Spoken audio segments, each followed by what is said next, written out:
An outdoor finish that can endure a hot Arizona summer? This is definitely a case of less is more.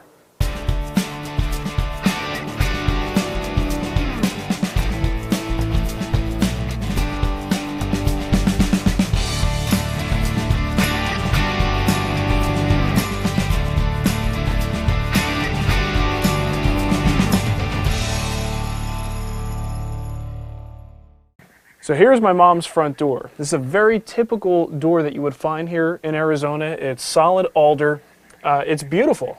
It had a really nice finish on it, and it's held up pretty well. It's about 2 years old now, and I did do the original finish on this.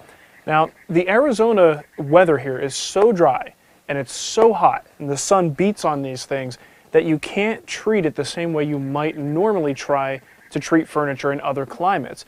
Nothing really holds up to this environment.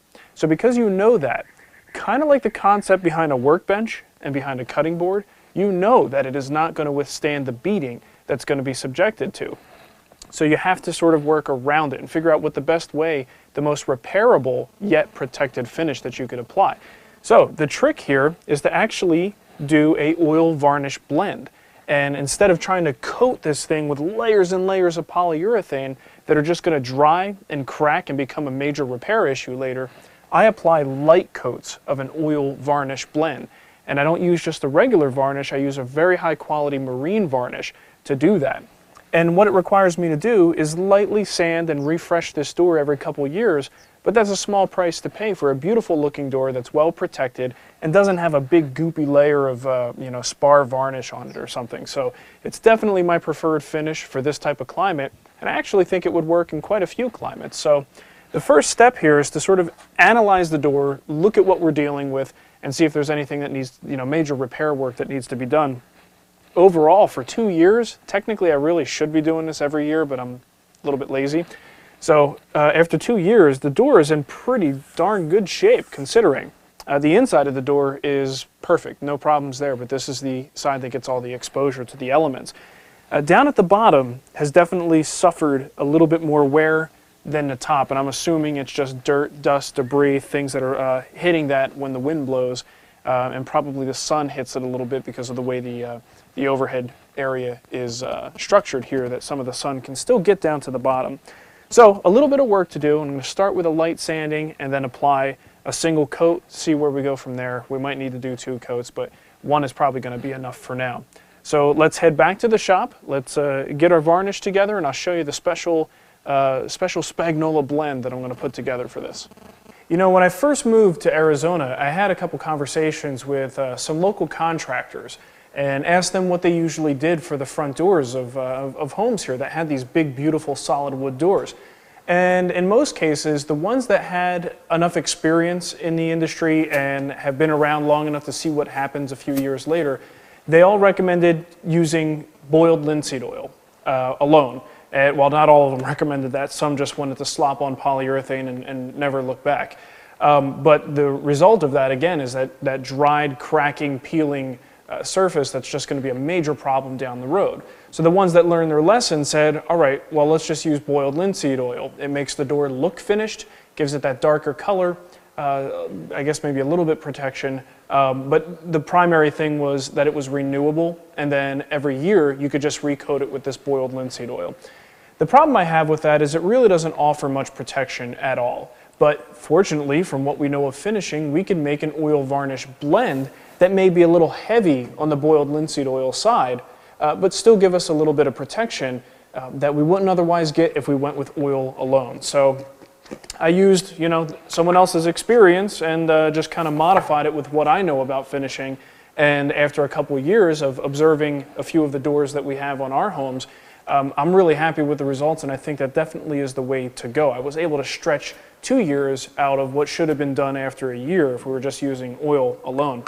And again, as we know, oils don't really offer a whole lot of protection.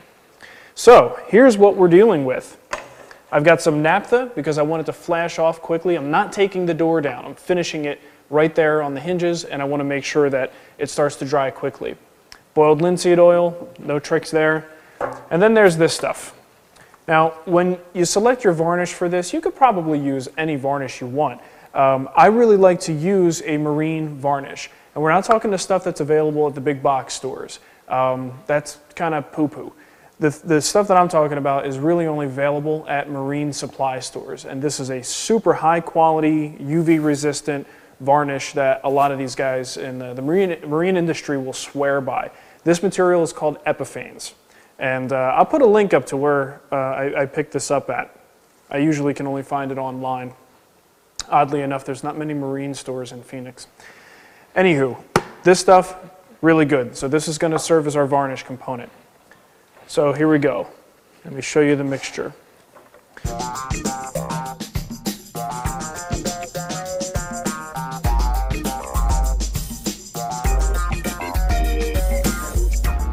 Now most oil varnish blends that we use for our typical furniture are going to be 1 part each of an oil, like boiled linseed oil or tung oil, a thinner, like naphtha or mineral spirits, and then a varnish. So usually it's 1/3, 1/3, 1/3. Now I'm actually gonna change that quite a bit here because I want to be heavy on the boiled linseed oil and light on the varnish. Okay, so we will go with equal parts boiled linseed oil, and this is not an exact science, I'm just using this cup for reference. So equal parts boiled linseed oil and naphtha. Just watch the splashes here.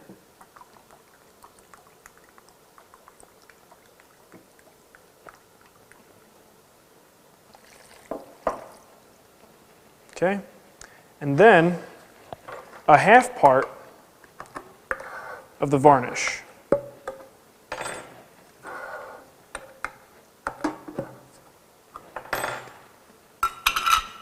See if I could do this without making a complete mess.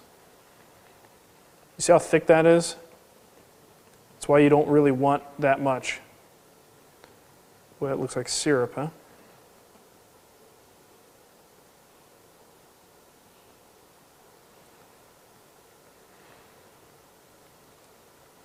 Good to have some paper towels around. So we'll give that a real good mix, and we'll go back to the door and do a little sanding. Before I start sanding, I tape off all the door hardware. It's not a bad idea to completely remove the hardware for this operation, but this wouldn't be the first time I let my laziness override my common sense.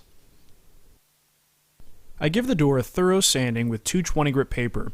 Some areas will require a little more attention than others. The primary goal here is to create a mechanical tooth for the new varnish to bind to.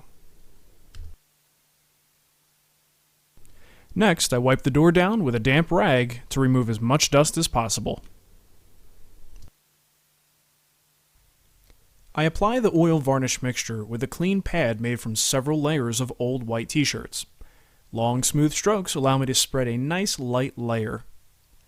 If coating a door for the first time, the first few coats will absorb readily, and there will be no problems with curing. But by the third coat, or in my case, adding a new layer to an old finish, it's important not to lay down a really heavy coat. With such a high oil content in the mix, a previously sealed surface like this makes it difficult for the oil to cure properly.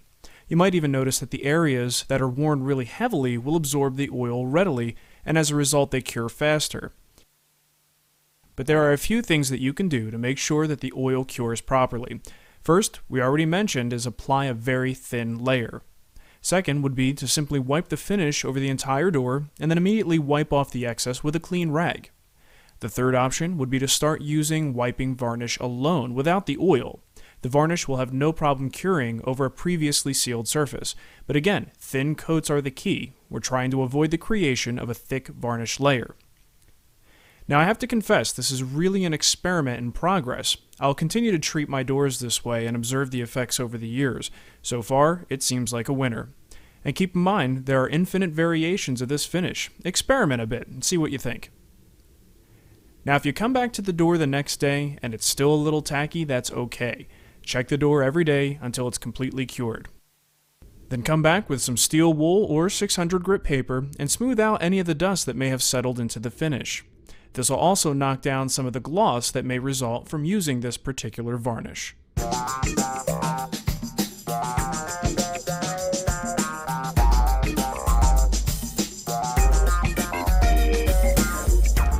So you could see a front door, at least in Arizona, is a lot like your workbench. It's something that's going to get beat up, no finish, no film finish in the world can resist the torture that we're going to subject this thing to.